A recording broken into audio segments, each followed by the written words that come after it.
Olá para você que acompanha as redes sociais da Módulo FM. A gente tem o imenso prazer de conversar a partir de agora com dois médicos importantes aqui na cidade, duas grandes pessoas que a gente tem o prazer de receber, que é a doutora Bruna Brandão, que é psiquiatra, e o Leandro César, que é infectologista. Começando com a doutora Bruna, um prazer recebê-la. Seja muito bem-vinda.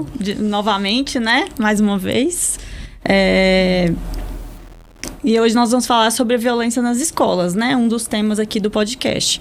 Então, assim, é um tema relativamente novo, né?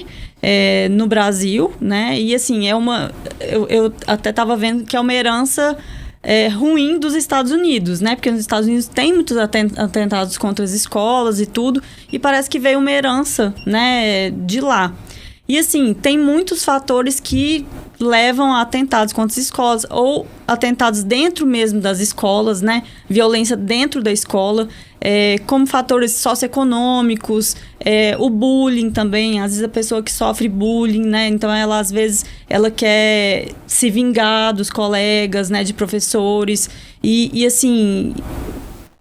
Tá tendo atentados também a creches, né? Como teve recentemente. Então, assim, o importante é a gente conversar sobre isso para que o medo não se espalhe, né? Para que fake news não surjam e esse medo domine a sociedade, né? Novamente. Então, é importante a gente conversar sobre isso, né? Conversar com as crianças, com os adolescentes, ouvir o que eles têm a dizer, o que eles ouviram falar sobre aquilo, né? Assim, eles também podem se expressar, né? Ver as notícias, assim, perguntar para eles o que é que vocês ouviram, né? Não negar a verdade, né? Para eles tentar conversar, falar que os adultos vão proteger, né? Então, assim, tem que ter uma conversa séria, não pode mentir para as crianças e adolescentes, né? Então, é importante falar desse modo com elas, né? Porque muita gente pergunta, mas como que eu conto para criança, né? Como que se protege, né? E é importante ser real, né? Assim, falar que vai proteger, que a gente espera que proteja, né? Que haja mais policiamento, que haja mais segurança nas escolas, mas falar que ela está protegida, né? Que a escola é um lugar de proteção e não um lugar de medo para ela ir. Conosco também, doutor Leandro César, que é infectologista, para esse bate-papo aqui sobre violência nas escolas, que a Bruna já introduziu muito bem o assunto, e depois também a gente vai falar sobre o calendário de vacinação. Leandro, um prazer recebê-lo, seja bem-vindo. Muito obrigado, Leide. Bruna, muito obrigado pelo convite, né, por você ter vindo, né, aos ouvintes da Módulo, que estão vendo a gente na internet, na rádio, nos cortes aqui do podcast. Eu trouxe a doutora Bruna porque a gente vive um momento muito ímpar na sociedade brasileira, em que a violência vem crescendo em escala alarmante e num ambiente que as crianças deveriam estar protegidas, que é a escola, né?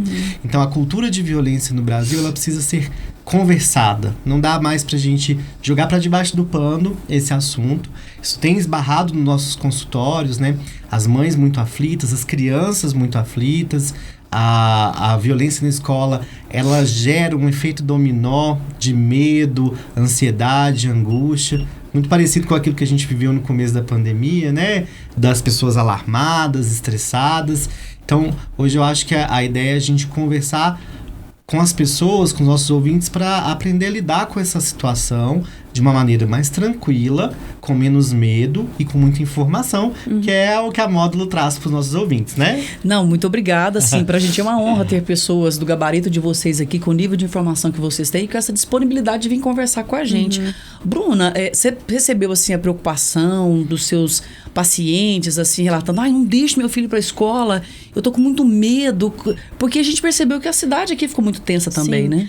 Teve uns boatos, né, de alguns dias que teria atentados, então houve, assim, tem mães que me falaram que não deixaram os filhos irem nas escolas em tal dia. Tinha um dia 20 de abril também que ia, né, espalhar essa fake news. Então é difícil também para a mãe, né, sabendo de uma informação que você não sabe se é falsa ou verdadeira, você liberar a criança, né, porque é um lugar que é para ser proteção, né, a escola. Mas, assim, eu acho que deveria, sim, reforçar a segurança nessas escolas, porque desde sempre, assim, é um ambiente que a gente, desde quando a gente era criança, que os nossos pais falavam, não aceita que estranho te busque na escola, né? Então, sempre teve esse tabu, assim, de de que a escola, né, quando as crianças saem da escola, que pode ser perigoso e tudo. Então, eu acho que, assim, a gente tem que reforçar também essa segurança, né? Evitar a violência, né? Como sociedade, falar mais sobre isso, né? Ver quais são as causas principais disso, mas também temos que buscar, enquanto isso, uma segurança, né? Por parte das escolas também e um reforço do policiamento, né? Porque, assim, a gente sabe que falta policial hoje, né? Então, teve uma reportagem que eu vi falando que ia ter um policial em cada escola, acho que numa cidade de Santa Catarina. Falei, gente, mas não existe esse tanto de policial, né? Então, também, assim, falta esse policiamento, né? Que precisa ser mais reforçado mesmo, né? Enquanto sociedade, né? Doutora Bruna, uma das coisas que você disse na sua fala inicial é em relação ao bullying, que o bullying pode gerar violência dentro do ambiente escolar, né? Para os nossos ouvintes, o que é o bullying e como que os pais devem lidar com a criança que chora ou reclama ou conversa, né, sobre as situações que vive na escola? Como que a gente pode lidar de uma maneira mais madura com isso?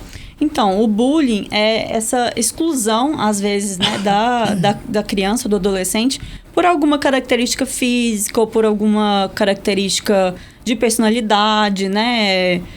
Às vezes a criança não é do jeito, digamos, normal para as outras, então ela sofre essa exclusão e muitas vezes a criança ela vai guardando aquilo e se torna um potencial criança violenta como uma forma de vingança mesmo, né? Então é perigoso. Então eu acho que os pais têm que conversar com essas crianças, né? Perguntar o que está acontecendo. Você pode reparar nos seus filhos e ver, né, se ele tá querendo ir para a escola, se ele tá com medo de ir para a escola, né, ele tá rejeitando de alguma forma aquilo, né, então os pais têm que reparar mesmo, porque outro dia eu vi falando assim, os professores têm que reparar os alunos são potenciais pessoas de risco. Gente, o professor ele tá exausto também, né, então ele não consegue numa sala ali com 50 alunos ver, né, analisar cada um.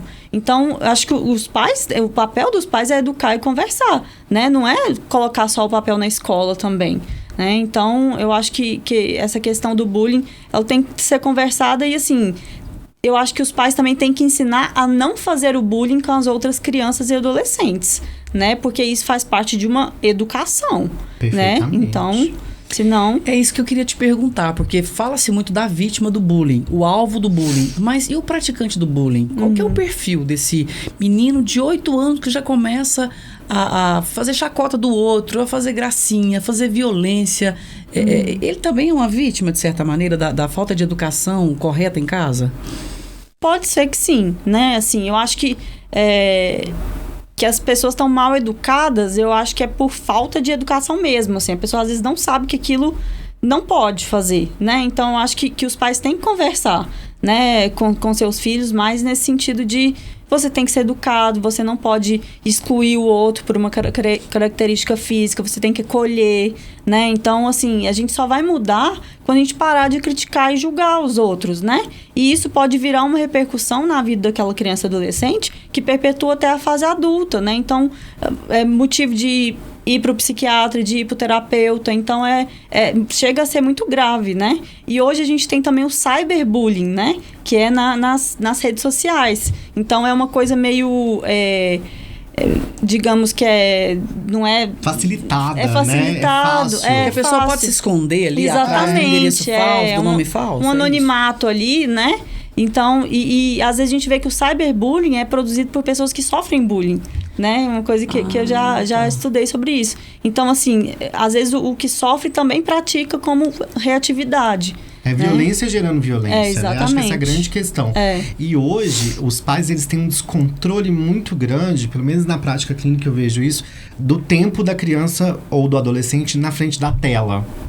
Né? Então, se fala pouco, se protege pouco a criança e o adolescente no ambiente virtual. Então, o pai e a mãe tá vendo a criança ou o adolescente em casa no computador, no celular, mas de fato, e o conteúdo que ele acessa, né?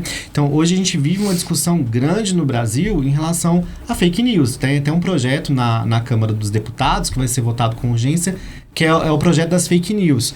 Porque você, atrás de uma tela, você pode ser qualquer coisa e falar qualquer coisa. quais são as consequências disso para a comunidade que a gente vive? Então, eu acho que o intuito do programa de trazer a doutora Bruna aqui hoje é para a gente sentar e pensar como sociedade.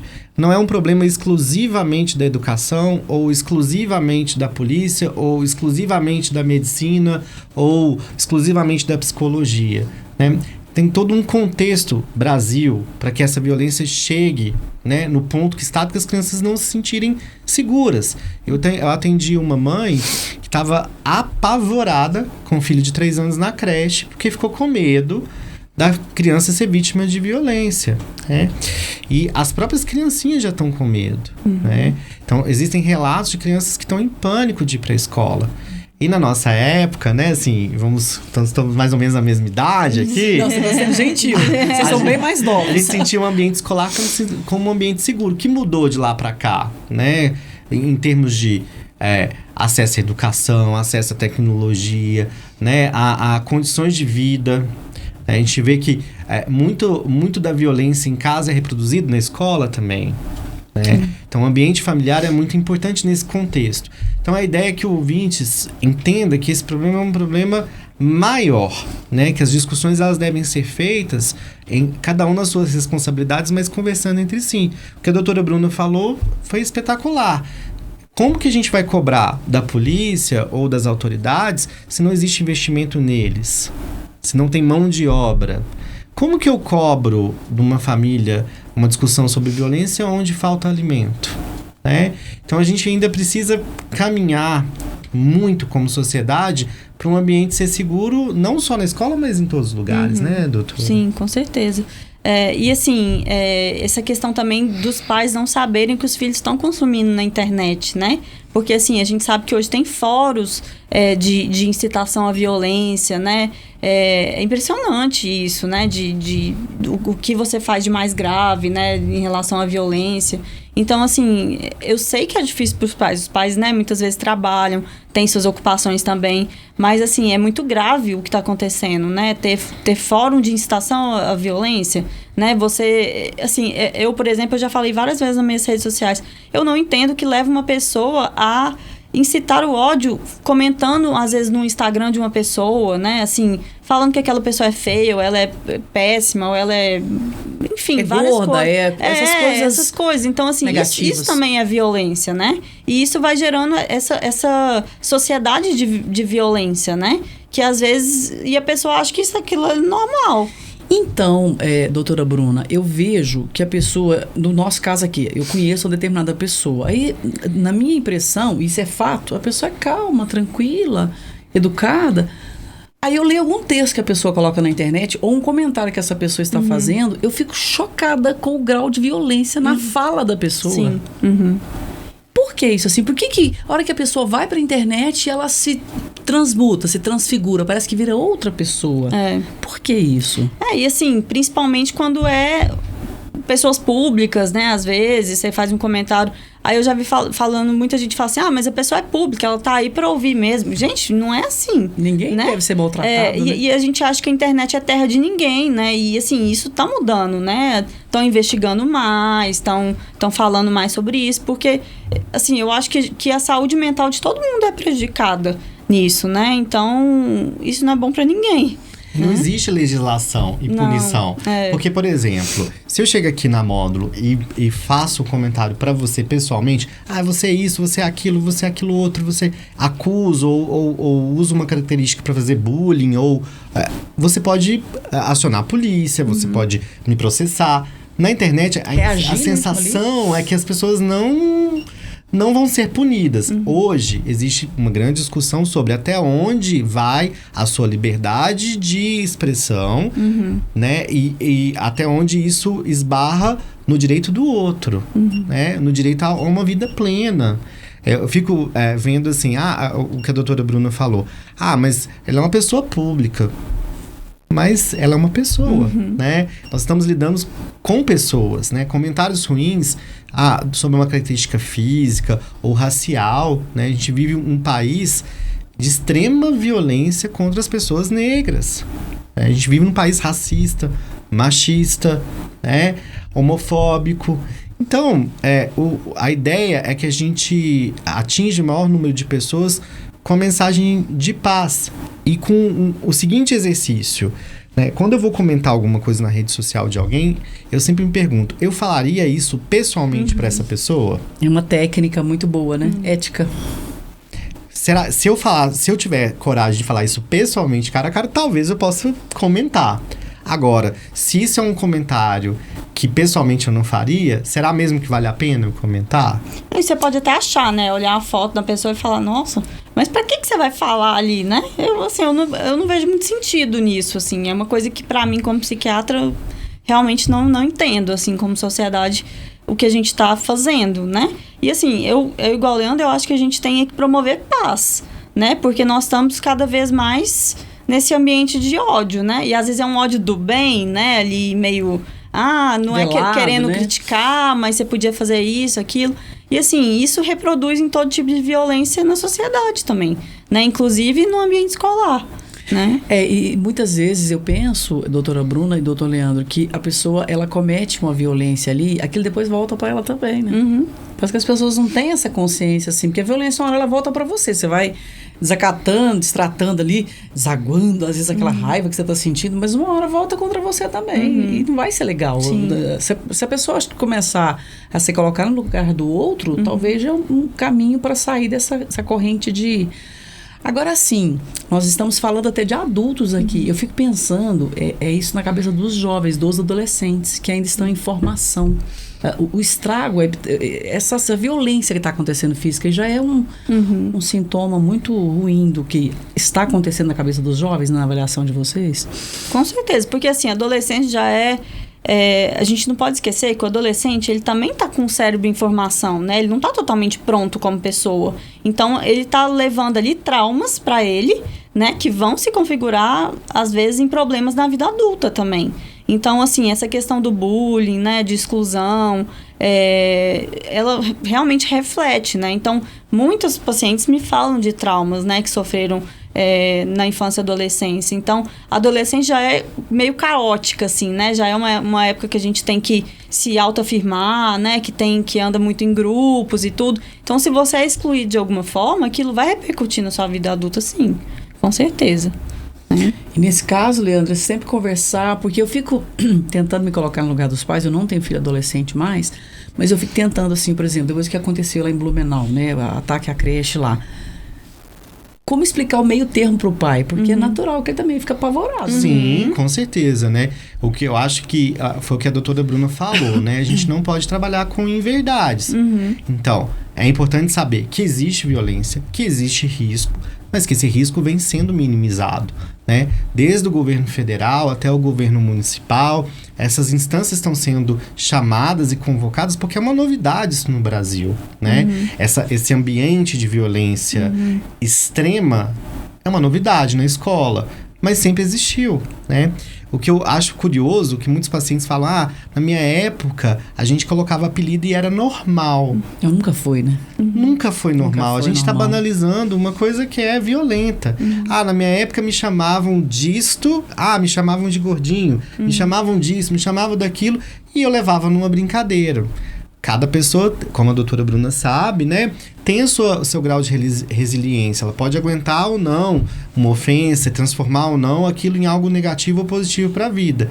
Mas tem pessoas que têm um perfil psíquico mais frágil. E aí, depois que acontece um evento traumático desse, né, um atentado, uma morte, uma violência na escola, fica fácil falar que é patológico aquilo. É porque a pessoa tem um transtorno mental, né? Isso é bom a gente desmistificar. Os portadores de doença mental, de sofrimento mental, de condições clínicas mentais, em geral, não são pessoas violentas. Na verdade, eles sofrem mais violência do que praticam. Sim. Então, é importante a gente saber que o mal existe mesmo. E, de fato, existe. O que a gente pode fazer como pessoa, como família, como comunidade, para lidar com isso? Então, como pessoa, o que eu posso fazer para não perpetuar a violência? Como família, o que eu ensino para os meus filhos a não perpetuar? O que eu ensino eles para se protegerem? A quem recorrer? Ao que não fazer? Ao que fazer?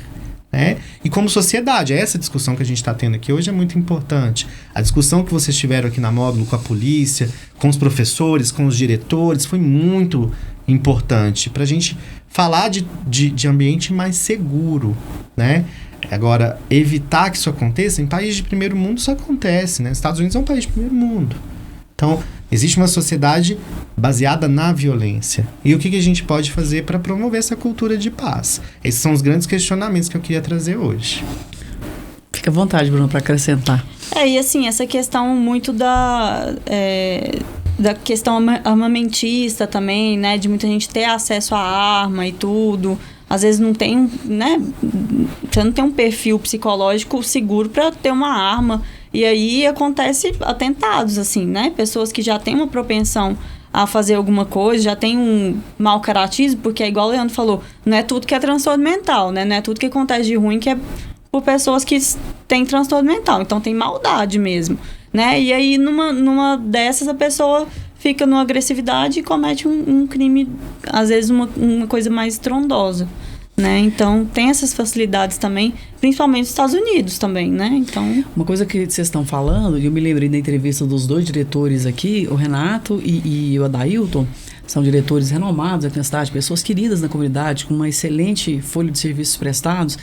E eles, assim, comentando a importância da participação da família na vida escolar dos filhos. Com certeza. Porque aí você, no mínimo, fica mais bem informado, tá mais próximo ali da professora do seu filho, da sua filha, o diretor tá ali participando. Não tem como fugir disso, né? Muito pelo contrário, a gente quer que a pessoa participe cada vez mais da vida escolar dos filhos, né? O que vocês acham disso?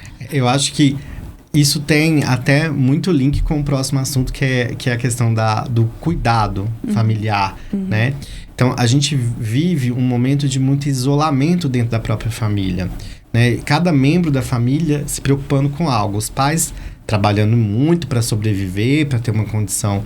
E os filhos na internet, com os grupos. Então, falta diálogo, né? E onde não tem diálogo, nada de bom pode sair de um ambiente familiar que a gente não tenha diálogo e cuidado. Cuidado, que eu acho que é o mais importante. Você me lembrou de uma questão que eu queria falar, porque assim, essa defesa, com todo respeito a quem acredita em arma, que a gente não está aqui para julgar, mas eu fico pensando assim, a pessoa que, o cidadão civil, normal, comum, com as exceções previstas em lei, a pessoa que quer ter uma arma, eu fico pensando assim, mas onde é que fica o diálogo para quem quer ter arma? Porque a arma é o calar o outro. É o calar o outro. Então, assim, se ela quer ter arma, ela não quer ter diálogo. E onde falta diálogo, vocês acabaram de falar que sobra violência, né? O que pode vir de bom onde não tem a troca, a palavra, né? Esse é o grande questionamento que eu trago para as famílias de hoje e para o nosso dia a dia. Assim, como profissional de saúde, a gente esbarra nesse desafio por muitas vezes, né? A falta do recurso, a falta do diálogo. Então, a gente entender que violência sempre vai gerar mais violência. E é trazer isso para o nosso dia a dia e para as discussões, informar. Que eu acho que é o papel, né? Tanto do educador quanto do profissional de saúde, do jornalista, é de informar. Porque onde tem informação não pode ter medo. Com certeza, com certeza. E no mais é ter fé também, né? Independente da fé de cada pessoa, é ter fé para dar tudo certo. Porque fico pensando, vocês são médicos, né? Quando os problemas acontecem, acaba desagando lá para vocês também, né? Sim. E assim, essas reuniões, né, escolares, eu acho que tem que falar mais sobre diversidade, né?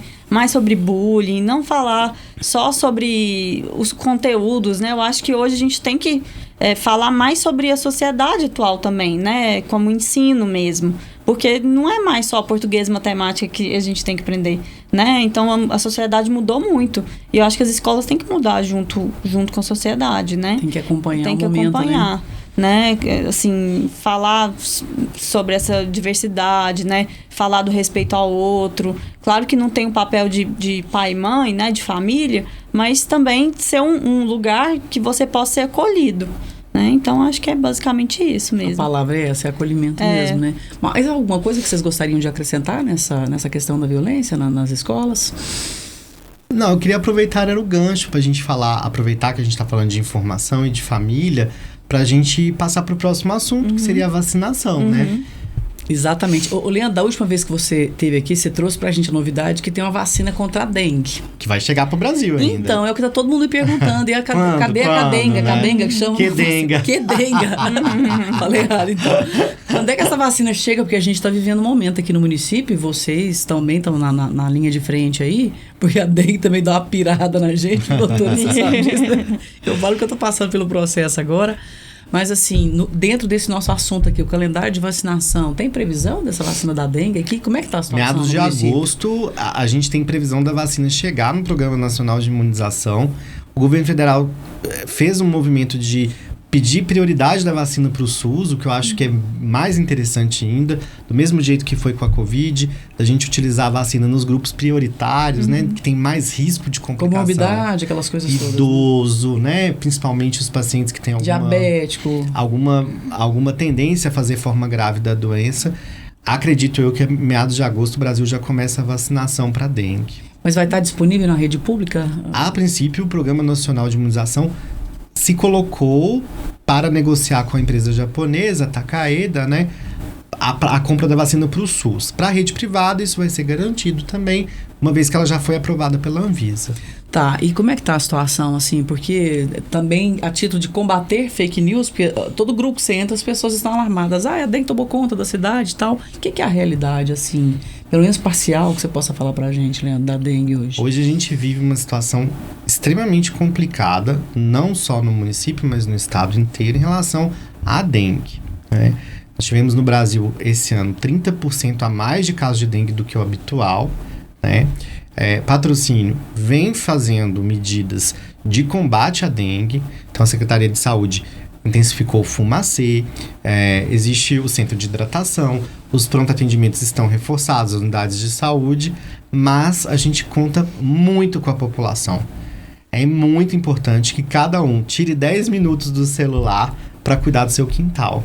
Porque isso é um ato de amor com o próximo, né? A gente que está atendendo dengue o dia inteiro. Então, para você ter uma noção, na segunda-feira eu dei um plantão de 12 horas junto com o irmão da doutora Bruna, com o doutor Vitor. Aliás, um abraço pro doutor Vitor, excelente médico. E agora está de plantão atendendo dengue. Isso. Está de plantão atendendo dengue. Nós atendemos 98 pacientes num plantão de 12 horas. Então, é uma 98 situação, pacientes? 98 pacientes. E, entre assim, esses, 80% dengue. E tipo assim, homem, mulher, criança, Tudo. adulto, idoso. Então, a dengue tá para todos aí. Então, mais um exercício de amor coletivo é cuidar do seu quintal. O que eu oriento é 10 minutos por semana é suficiente para limpar os ralinhos, limpar os pratinhos de planta, tirar a água parada, virar as garrafas, lavar os comedouros de animais, tirar o lixo, pneus também. Pneu. Porque, assim, é uma questão que esbarra no coletivo. Então, não adianta o serviço público aumentar o número de médicos, de medicação, se a população não colabora. Então, é um exercício de todo mundo verificar o seu, para que todo mundo tenha o benefício de diminuir o número de casos. Vai acontecer a diminuição final de maio, começo de junho, com a mudança climática. Vai parar de chover e vai fazer frio. Então, a gente vai ter menos mosquito, menos casos. Mas a gente tem dengue o ano inteiro. E é uma doença que mata. Nossa, né? Prejudica demais a pessoa, né? Que pode prejudicar. E é uma doença prevenível. Como? Com medidas de educação básica, né? Que é cuidar do seu quintal, usar repelente, principalmente as gestantes, né? A gente não tem só dengue circulando aqui, tem zika, tem chikungunya também, que são duas outras arboviroses, outras doenças causadas por vírus que são transmitidos pelo mesmo mosquito. Então, é muito importante que a população abrace essa causa, né? Para que a gente consiga sair dessa epidemia mais rapidamente possível para tomar a vacininha e ficar tranquilo. Nossa, você é a primeira, tá? Dá o escrever, você é a primeira? Nossa, tô lá senhora. também, né? Para tomar minha vacininha. Pois é, e com relação às demais vacinas, né, pra gente atualizar as informações, os idosos agora, eles têm que tomar de novo a vacina da Covid, da influenza, como é que é o calendário? Vamos organizar? Vamos organizar, vamos por partes. Isso. Ó, antes de tudo, eu queria conversar com nossos ouvintes sobre um problema que é fake news. O Brasil, em 2019, tinha uma cobertura vacinal para paralisia infantil de 97%. Hoje, a nossa cobertura é de 76%. Tem que ser muito assustador. Nós temos um caso de paralisia infantil no Peru, numa região de fronteira com o Brasil. Então, o Brasil ele saiu de país erradicado de poliomielite para país de médio alto risco, porque existe uma cultura anti-vacina.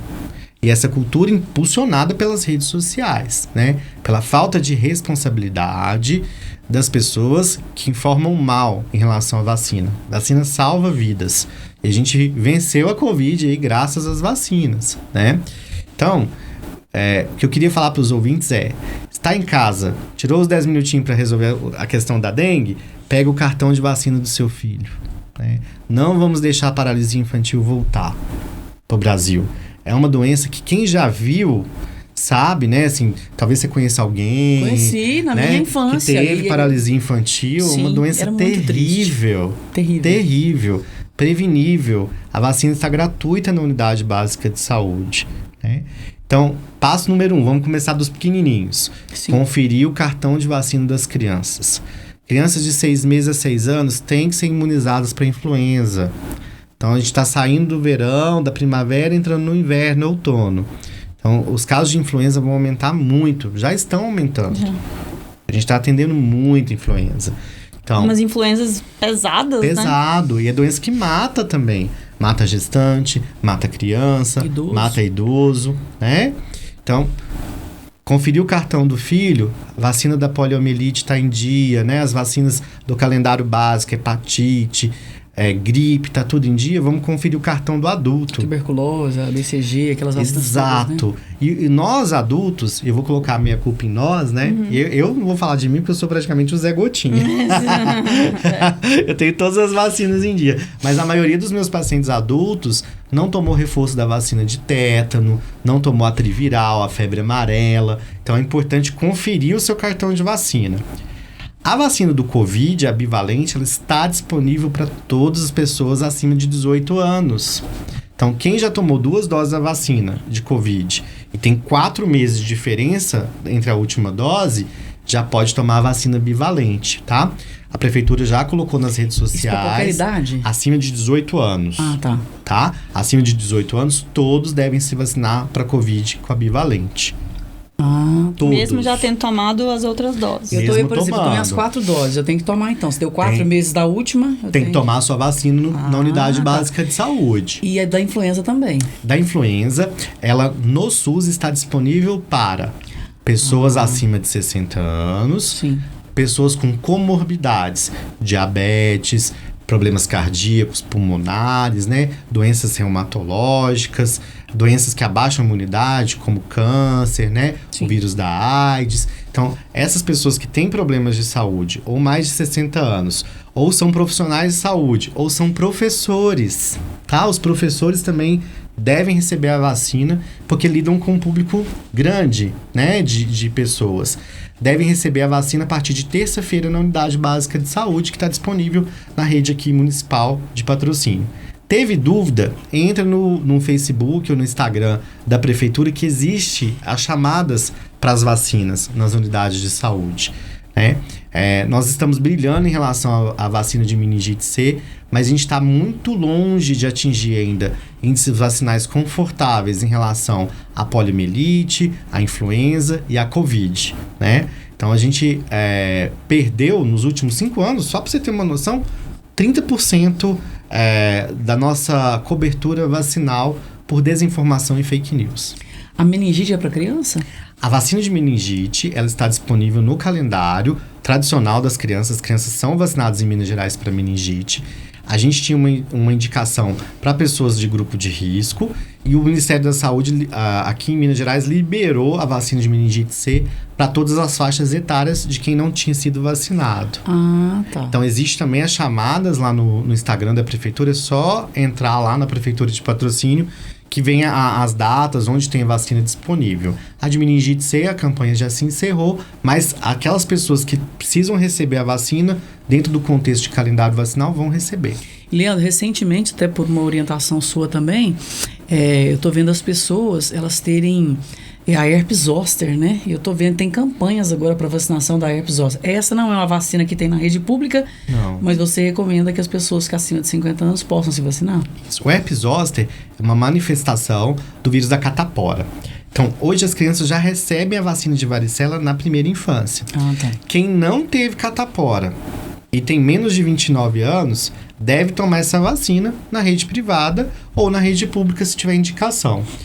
Quem já teve catapora, tipo eu já tive catapora, depois dos 50 anos deve tomar a vacina do herpes, porque o herpes zoster é uma doença que causa muito desconforto, né? É o famoso cobreiro. Também, né? Pode ter sequelas, né? Enche de bolinha a pessoa, depois dá uma dor insuportável, né? E o tratamento é um tratamento difícil, caro, né? Então, quem puder doloroso, se vacinar, né? Quem puder se vacinar, se vacine.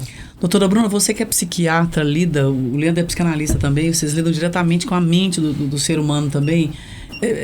O que falar para essas pessoas que têm medo de vacina, que negligencia vacinar, porque eu li não sei o que, não sei onde, agora que não vou dar a vacina. O que falar para essas pessoas? Olha, assim, eu sempre tento convencer, apesar de não ser da minha área, né, Sim. assim, diretamente, eu sempre tento convencer. Agora, as pessoas estão muito assim, a minha opinião é a verdade absoluta, né? A pós-verdade, né? Então, assim, às vezes pegam estudos super, né, malucos assim, mal feitos, sem né? origem, né? Fontes da minha cabeça. Então, assim, eu tento falar, gente, não é assim e tal, isso não é verdade e tudo mais, mas assim, não é um trabalho fácil, é um trabalho de formiguinha mesmo, né? O Leandro sabe disso. Nossa, fonte, zap, né? Zap, tem tio gente do zap. Tem gente que vê uma notícia no WhatsApp e não checa a fonte. Né? Você que é jornalista sabe disso, assim. Nossa, é o dia inteiro desmentindo, eu não aguento mais. Então, assim, a gente tá na área da saúde, virou moda criticar vacina, criticar coisas que a ciência traz pra gente, né? Então, pro ouvinte, sempre busque informação de qualidade, que possa ser checada, de uma agência, assim, séria, né? De uma rádio séria, de uma agência séria, com dois de um profissionais site sérios. sério. Porque, assim, o que a gente vê é gente morrendo ou adoecendo por desinformação. É aquilo que a gente esbarra sempre. Vacina salva a vida. A Anvisa é um órgão muito competente. Ninguém ia liberar uma vacina sem estudo ou sem segurança, né? A gente viveu um momento epidemiológico muito ruim na Covid. Foi uma experiência traumática para todo mundo. Todo mundo perdeu alguém querido ou ficou doente. E a vacina transformou a nossa realidade, né? Então a gente tem que confiar naquele que está estudando e fazendo a coisa certa para aquilo. Pessoal, eu assim agradeço imensamente a participação de vocês aqui, que vocês possam voltar mais vezes. O médico, ele é uma pessoa importantíssima na comunidade e alguns médicos fazem ainda mais a diferença por se preocupar com esses temas tão humanos. Então, assim, doutora Bruna, muito obrigada, doutor Leandro, muito obrigada. O microfone fica aberto aí para vocês fazerem as suas considerações. Não, eu agradeço muito, né, mais uma vez pela oportunidade de falar um pouco aqui, né, e assim, divulgar a informação, né, assim, eu e o Leandro sempre estamos abertos, né, a desmistificar coisas e tudo, né, eu acho que a gente é pró-ciência, então, assim, nós estudamos medicina baseada em evidências, então eu uso evidências no meu consultório, eu não vou usar de coisas que, né, que são da moda, porque não é assim, gente. A medicina não é assim, não foi feita para ser assim. Então, também um recado até para os médicos que estão se formando e tudo, né? Façam a medicina de verdade, a medicina ciência, né? Porque isso é importante, né? Tenham conhecimento real das suas fontes, né? De onde vocês estudam, do que vocês lidam. Então, não é coisa da sua cabeça, né? Você tem que realmente estudar e é uma coisa longitudinal, né? A gente nunca pode parar. Então, eu agradeço mais uma vez e agradeço aos ouvintes também, né? Pela oportunidade. Eu só quero agradecer, Leide, assim, aos ouvintes, a Bruna, a você. Agradecer a Módulo por trazer informação de qualidade para os nossos ouvintes, né? Na internet, nas ondas do rádio. E eu tô aberto aí pra gente voltar, talvez transformar esse podcast em fixo, talvez venha aí, né? Com certeza. Talvez venha aí, talvez a Bruna fixa aqui com a gente. Eu assino, já aceito. Talvez a Bruna venha aqui falar com a gente sobre ansiedade, sobre o estresse profissional. A gente tem tanta coisa pra conversar e pra informar, né? Sim. Com leveza, com carinho, mas que a informação chegue pro nosso ouvinte com qualidade e com afeto. E com muito estudo, porque eu sei que vocês dois são Caxias. É isso aí, a gente fez mais um Módulo Cast aqui. Muito obrigada pelo tempo de vocês. Eu acho que a coisa mais importante que você pode dedicar para alguém hoje é o tempo. Então, doutora Bruna Brandão, que é psiquiatra, e o doutor Leandro César, que é infectologista e psicanalista, está sempre aqui colaborando com a gente, professor também, né? Muito obrigada a você, ouvinte internauta, e a gente volta até um próximo Módulo Cast.